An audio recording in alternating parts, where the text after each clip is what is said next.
3 hours after Pope Leo XIV finished speaking, the Vatican's official website went dark. At first, many assumed it was a cyber attack or a technical failure, the kind of disruption that large institutions occasionally face. But what followed told a different story entirely. In less than 90 minutes, more than 47 million attempts were made to access the site.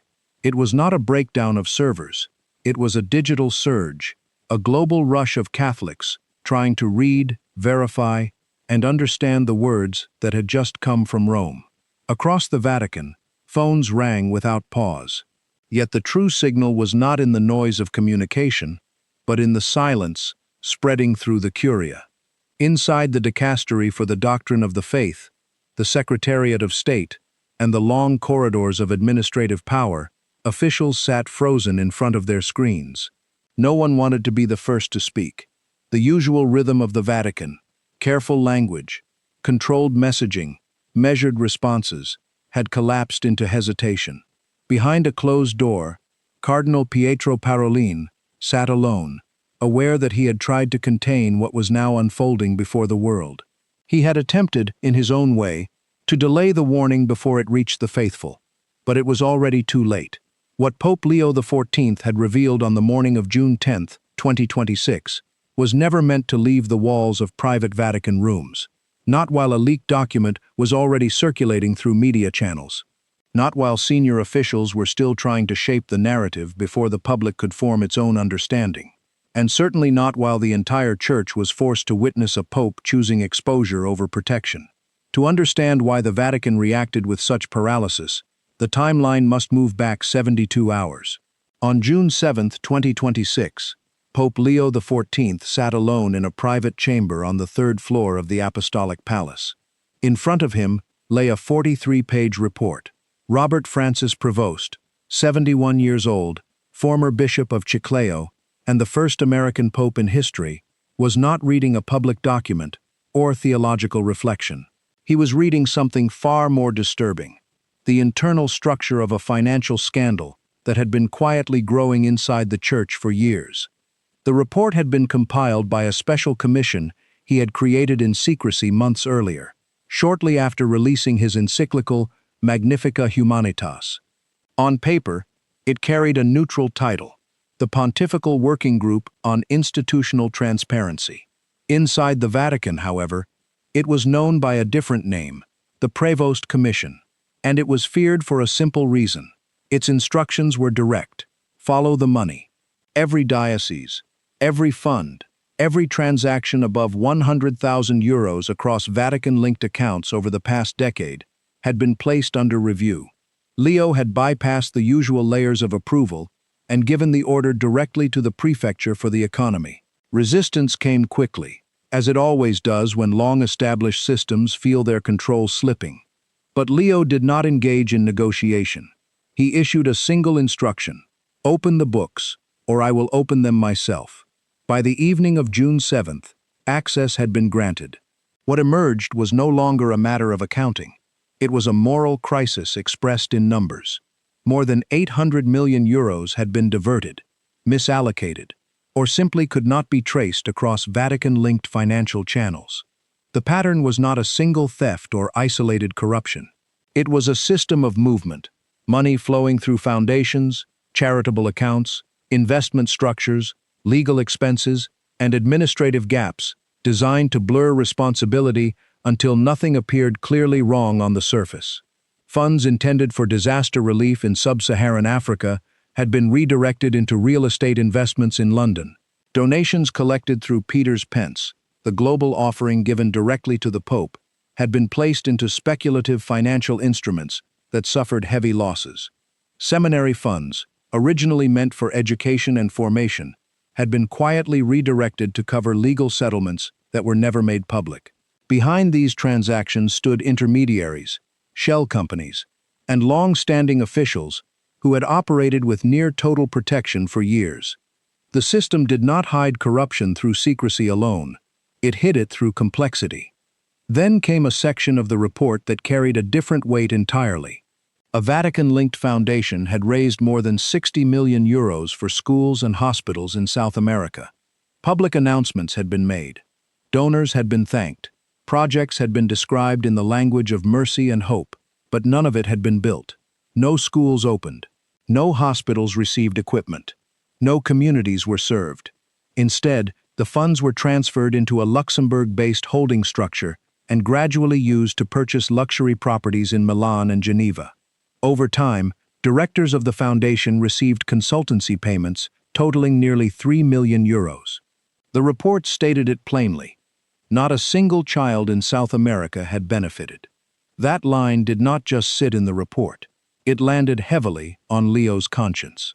Not because of abstract financial loss, but because of broken promises. Because families had trusted the church with what little they had.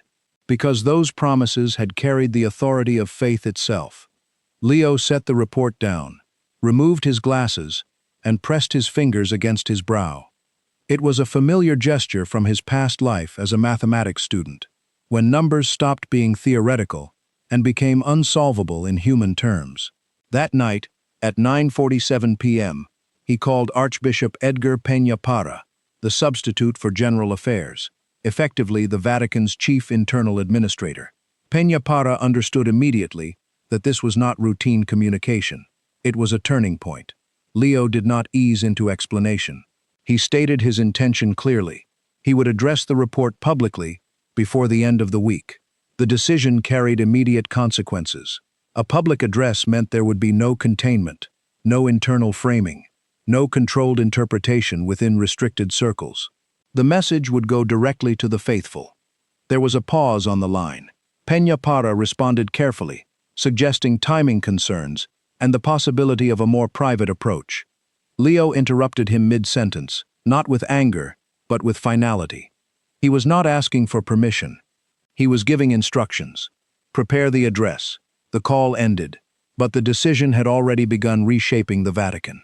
That single phone call set in motion the next 48 hours inside the Vatican, a period where internal stability began to fracture under the weight of anticipation.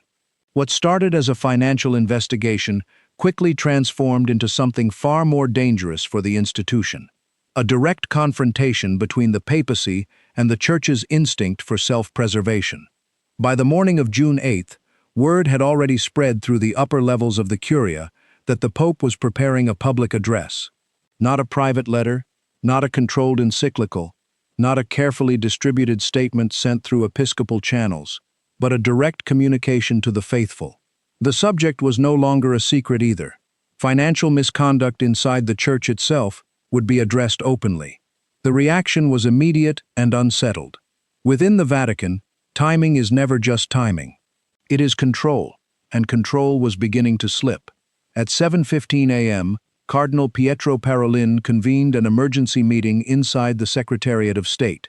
Around the table sat Archbishop Paul Gallagher, Cardinal Fernando Vergés Alzaga, and Monsignor Luis Marín de San Martín, one of the members of the commission that had helped produce the report itself. The atmosphere was not chaotic, but it was tense in a controlled way. The kind of tension that comes when everyone understands what is at stake, but no one agrees on how to contain it. Parolin opened the discussion with a warning. If the Pope released the full findings publicly, the consequences would extend far beyond the Vatican walls. Donations could collapse. Governments could intervene. Legal systems across Europe and beyond could open parallel investigations. What was now an internal crisis could become a global institutional scandal. His voice remained steady, but his grip on the desk betrayed a level of strain he was trying to suppress. Gallagher followed with a diplomatic perspective. The Holy See, he explained, was bound by agreements with dozens of nations and financial transparency obligations tied to European frameworks. If it emerged that senior officials had been aware of irregularities for years without acting, the result would not be limited to reputational damage.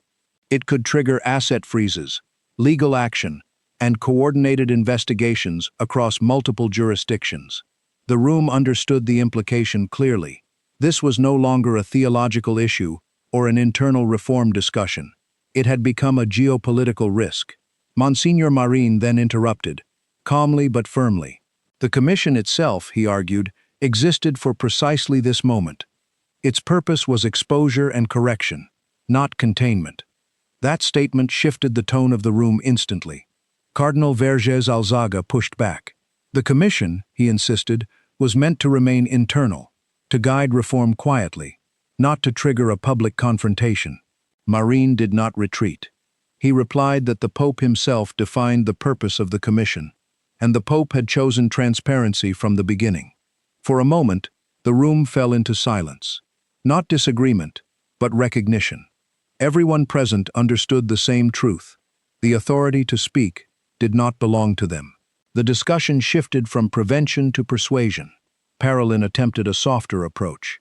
Perhaps, he suggested, the Pope could be guided toward a written statement or a limited address to episcopal conferences, something that acknowledged concern without exposing the full weight of the findings. Something manageable. Marín asked a direct question in response. Manageable for whom? For the victims or for the institution? Parolin did not answer immediately. Gallagher returned to the diplomatic consequences. A public disclosure could destabilize the Church's financial relationships worldwide. Governments might react unpredictably. The Holy See could find itself facing simultaneous legal pressures across continents. Marín responded quietly, but with precision.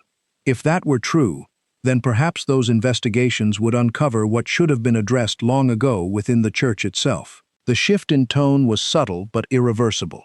The conversation was no longer about preventing damage. It was about controlling narrative versus accepting exposure. Parolin eventually made a decision.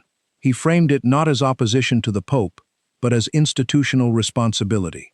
The Secretariat of State would prepare an alternative document, one that would emphasize ongoing reforms, acknowledge challenges in general terms, and use careful language to reassure without revealing specifics. It was not denial, it was containment through wording. That night, 3 senior officials worked on drafting what would become a 14-page statement. Every sentence was constructed with institutional discipline. It referenced canon law, past reforms under previous pontificates, and the Church's commitment to financial stewardship. It acknowledged issues, but only in abstract terms. Nothing actionable, nothing specific, nothing that could trigger direct accountability. By design, it was meant to absorb the impact of whatever the Pope might say, without allowing that message to stand alone. By the morning of June 9th, the document had been finalized under the title Considerations on Financial Stewardship in the Service of the Church's Mission. Copies were quietly distributed within select curial offices and the Vatican press apparatus. Then came the decision that changed everything. Without full authorization from the upper hierarchy, the document was shared with 2 journalists at Il Messaggero, both of whom had long-standing connections within the Secretariat of State. By 2:30 p.m., it was online. At first, it seemed like a standard Vatican communication leak, something the press was already accustomed to. But this was different, because this time, the leak did not expose corruption, it exposed strategy. It showed the world that parts of the Vatican were actively preparing to soften, redirect, or neutralize the Pope's message before it was even delivered. Within minutes, the narrative shifted. The story was no longer just about financial misconduct. It had become a visible struggle between the Pope and his own administrative machinery. Inside the Vatican, the realization was immediate and uncomfortable. The containment strategy had failed before the main event had even occurred. But what no one outside the Apostolic Palace knew was that Pope Leo XIV had expected this outcome.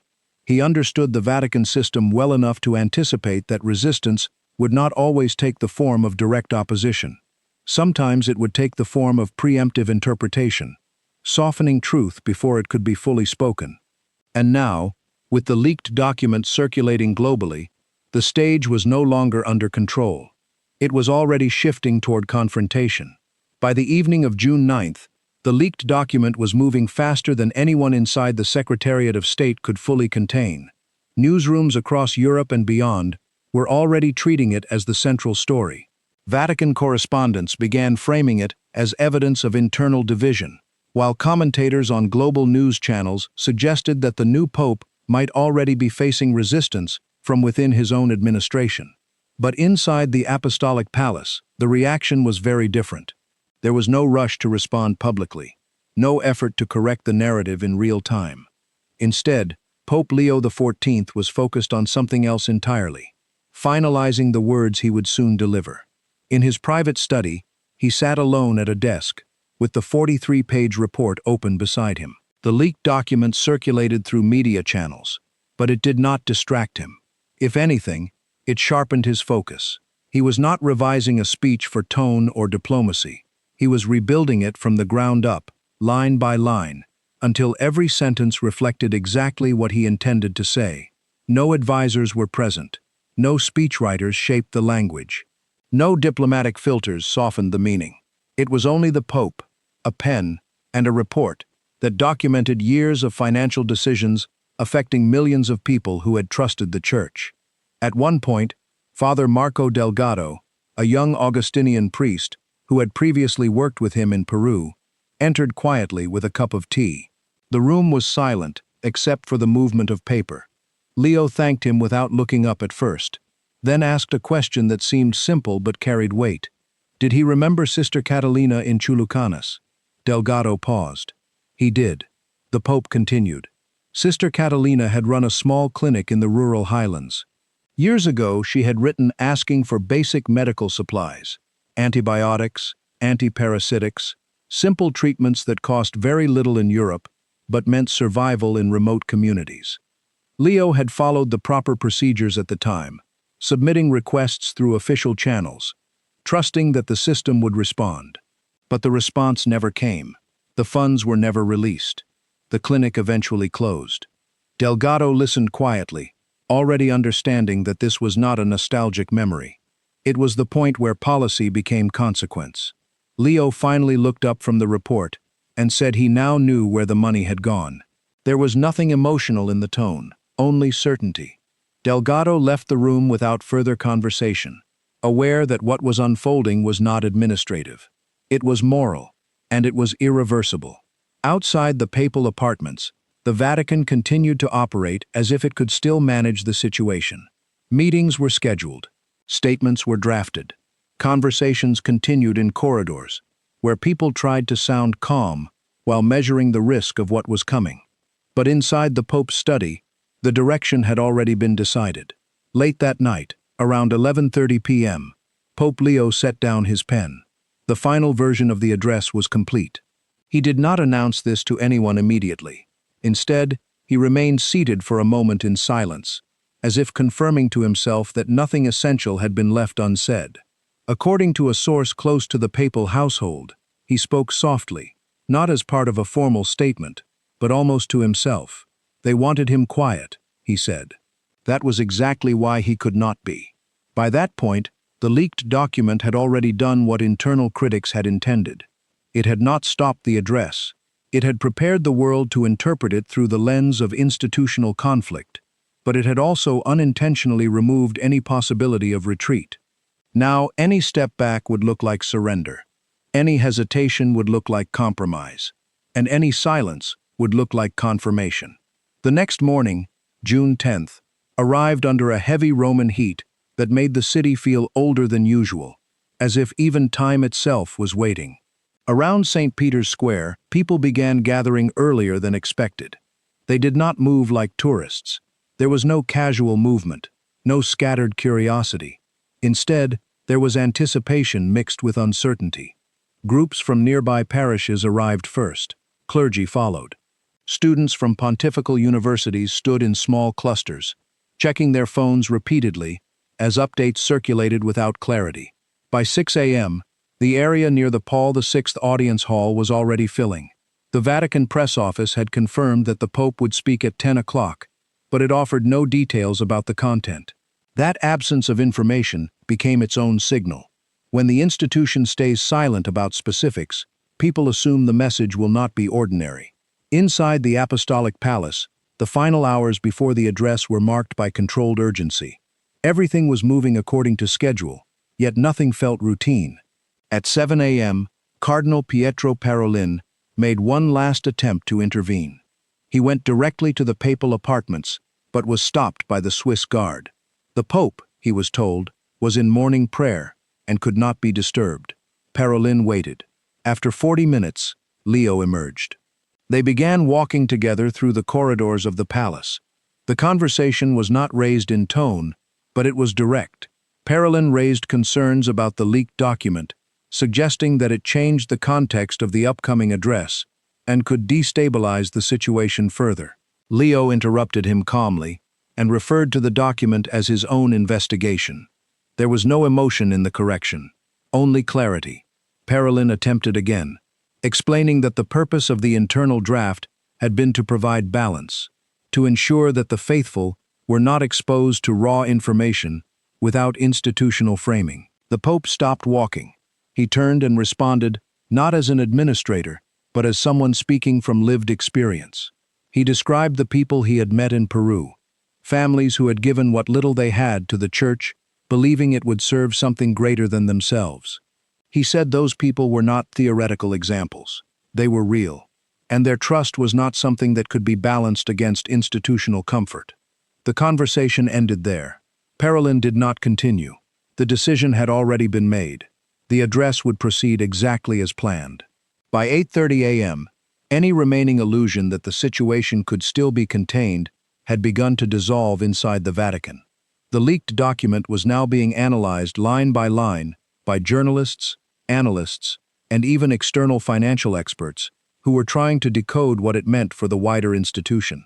What had started as an internal disagreement was now a global story unfolding in real time, with interpretations multiplying faster than the Vatican could respond. Inside the Dicastery for Communication, pressure was building from multiple directions. Some voices argued for clarification, others for silence, and others for delay. But at this stage, delay itself had become impossible. The address was already scheduled, the audience was already gathering, and the expectation had already spread far beyond Rome. At 8:30, Cardinal Kevin Farrell arrived at the Paul VI audience hall. He had spoken with Pope Leo the previous night and understood that the tone of the address had changed after the leak. Standing near the entrance, he spoke quietly to several bishops who had arrived early.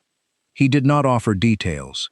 He only told them that whatever they thought they were about to hear, it would be different from anything they had experienced before. Then he added something simpler. They should listen carefully and pray. By 9:15, the hall was already filling at a steady pace. Cardinals, bishops, priests, religious sisters, ambassadors, journalists, and lay faithful all took their places. The atmosphere was not celebratory. It was concentrated. People were speaking less than usual. Phones were checked, then put away. Conversations stopped mid-sentence. The silence itself felt structured, like the room was preparing for something it could not yet define. At 9:45, nearly 7,000 people were inside the Paul VI audience hall. The scale of the gathering was not unusual for a papal address, but the tension in the room was. There was no sense of routine. Instead, there was awareness that something irreversible was about to be said. At 9:58 a.m., Pope Leo XIV entered through a side door. There was no ceremonial procession, no elaborate introduction. He wore simple white vestments without additional decoration. The absence of ornament was noticeable, not because it broke tradition, but because it clarified intention. This was not a liturgical celebration. It was not a symbolic appearance. It was an address with consequences. He walked to the microphone and did not smile. We did not exchange the usual formal greetings that often soften the beginning of papal speeches. He simply stood still, looking across the hall, filled with thousands of people representing nearly every level of church hierarchy and global media presence. Then he waited. The silence grew heavier, not because it was empty, but because it was full of expectation that could no longer be delayed. When he finally spoke, his opening words were direct. He said he had not come to offer reassurance or comfort. He had come because truth required a voice, and he intended to be that voice. A quiet ripple moved through the hall. Reporters in the press section immediately began typing before the second sentence had even fully landed. It was clear within moments that the structure of the address was different. There was no gradual build-up, no diplomatic framing, no softened introduction. The message began at full intensity, He rejected the idea that truth should be delayed for the sake of stability. He stated that institutions often mistake silence for strength, when in reality, silence can become a form of avoidance. The Church, he said, did not exist to manage perception. It existed to serve something greater than itself. At that moment, he introduced the central foundation of his message, the report. He reached down and lifted the 43-page document that had been at the center of everything for days. Holding it in his hands, he explained that this commission had been formed to examine financial practices within the Church, because the faithful had the right to know how their sacrifices were being used. He did not describe it as a political tool or an internal review. He described it as accountability. Then he stated it clearly. This report, he said, contained the truth. The words were simple, but their impact inside the hall was immediate. For the next section of the address, Leo moved through the findings with precise detail. He did not generalize. He did not soften figures. He named specific funds, specific movements of money, and specific patterns of financial mismanagement. Charitable contributions, humanitarian funds, and internal allocations were described as part of a system that had become increasingly detached from its original purpose. His voice remained steady throughout, which made the content even harder to absorb. When he reached the section concerning South America, the tone of the room changed noticeably. He described the promised schools that were never built and the hospitals that never opened. He referenced the 60 million euros that had been redirected through Luxembourg-based financial structures into luxury property investments. He named regions. He named expectations. He named outcomes that never arrived. In the hall, the emotional weight became visible. Some people lowered their heads. Others covered their faces. A few simply stared forward without movement. Leo did not stop. He continued until the structure of the system itself had been fully exposed in words. Then he announced something that shifted the entire address beyond internal church boundaries. The report, he said, would not remain inside Vatican control. It would be shared with the Office of the Auditor General, with financial oversight authorities, with external auditing institutions, and with relevant civil jurisdictions where evidence of misconduct required investigation. A wave of reaction moved through the hall.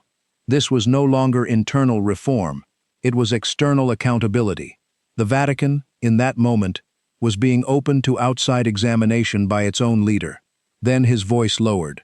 He spoke about trust, not institutional trust, but human trust. He said there were individuals inside the system who believed they were untouchable, protected by structure, history, or position. He stated clearly that such assumptions no longer held. Then he added something that carried even more weight. They would answer not only to the Church, but also to the law. The silence that followed was not empty. It was compressed. People were processing the shift in real time, trying to understand how far the implications extended. He did not allow the silence to linger for comfort. He continued. He acknowledged that the address would cause discomfort and even anger. He anticipated accusations of disloyalty or internal betrayal. Then he responded to those accusations before they could fully form. The Church, he said, was not betrayed by truth. It was betrayed by silence. That line changed the atmosphere again. He then spoke personally, referencing his time in Peru, not as a narrative detail, but as lived experience. He described communities that had given everything they had to the Church, believing their sacrifice would be used responsibly. He said those people were not abstractions, they were real, and their trust had consequences. At that point, Cardinal Pietro Parolin sat in the front section of the hall, motionless. His expression did not change, but his hands, visible only to those close enough, showed subtle tension. Leo continued, stating that the purpose of the Church was not institutional preservation, but faithfulness to its mission. He referenced earlier addresses in Barcelona and Madrid, linking the idea of unity not to perfection, but to honesty about imperfection. Then he reached the final turning point of the speech. He looked across the entire hall and said that he was not asking the Church to be comfortable. He was asking it to be Christian. The silence that followed lasted only a moment before breaking. Applause began slowly, scattered at first. uncertain in rhythm. Then it expanded. Within seconds, it became a wave that filled the hall. Thousands of people stood at once. Some were visibly emotional, others remained still, absorbing what they had just heard. Pope Leo stepped back from the microphone. He did not acknowledge the applause. He did not smile. He simply turned and walked away from the podium, leaving the hall behind him in a state that had no immediate resolution. The address was over, but the consequences had already begun.